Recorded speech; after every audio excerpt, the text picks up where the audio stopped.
Ecco 8 curiosità su Lindau, la pittoresca città sul lago di Costanza, in Germania, che forse non conoscevi. Il centro storico di Lindau si trova su un'isola nel lago di Costanza, collegata alla terraferma da un ponte. L'ingresso del porto è famoso per 2 simboli, il faro e l'imponente statua del leone di Baviera. Quest'ultima, alta 6 metri e scolpita in marmo, pesa 70 tonnellate e fu eretta nel 1856 per simboleggiare la potenza della Baviera. Lindau ha avuto per secoli stretti rapporti commerciali e culturali con l'Italia. Già dal XVI secolo, un servizio di diligenza a cavallo, noto come Corriere di Lindau, collegava la città a Milano, trasportando non solo merci, ma anche idee e persone illustri come Johann Wolfgang von Goethe. Il commercio del sale. Lindau, fin dal Medioevo, era un crocevia commerciale di fondamentale importanza, specialmente per il commercio del sale proveniente da Hall, in Tirol, in Austria. Il sale, che era un bene prezioso, veniva trasportato attraverso le Alpi fino a Lindau e da lì distribuito via lago.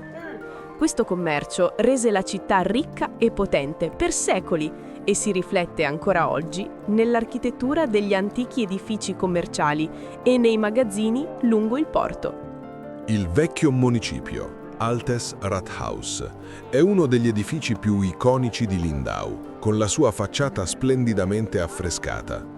Le opere d'arte in stile Trompe-l'œil creano un'illusione di profondità e rappresentano scene storiche e allegoriche, tra cui i giudizi imperiali e la dea romana dell'armonia, Concordia. Tra le antiche torri difensive di Lindau, la Diebsturm, Torre dei Ladri, costruita intorno al 1370, ha un passato curioso. Veniva usata come prigione dove i piccoli ladri venivano calati in un cesto per scontare la loro pena. Lindau fu sede del Concilio di Costanza, 1414-1418, uno dei concili più importanti nella storia della Chiesa cattolica. Sebbene la maggior parte delle sessioni si tenne nella vicina Costanza, Lindau fu scelta per una serie di importanti incontri.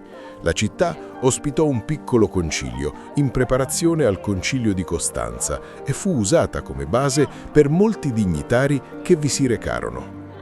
Dal 1951 Lindau ospita annualmente gli incontri dei Premi Nobel di Lindau, un evento di alto livello scientifico che attira numerosi vincitori del Premio Nobel per incontrare e confrontarsi con giovani scienziati da tutto il mondo.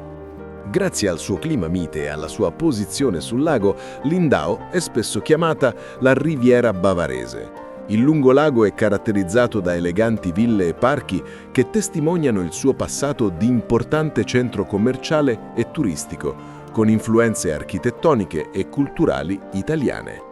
Tu conoscevi questa cittadina della Baviera? Facci sapere nei commenti cosa ne pensi.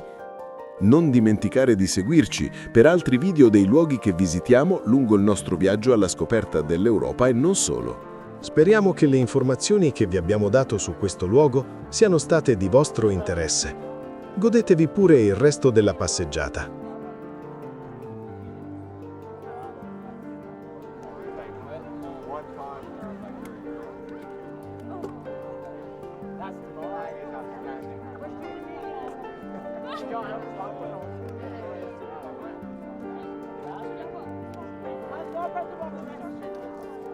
Oh.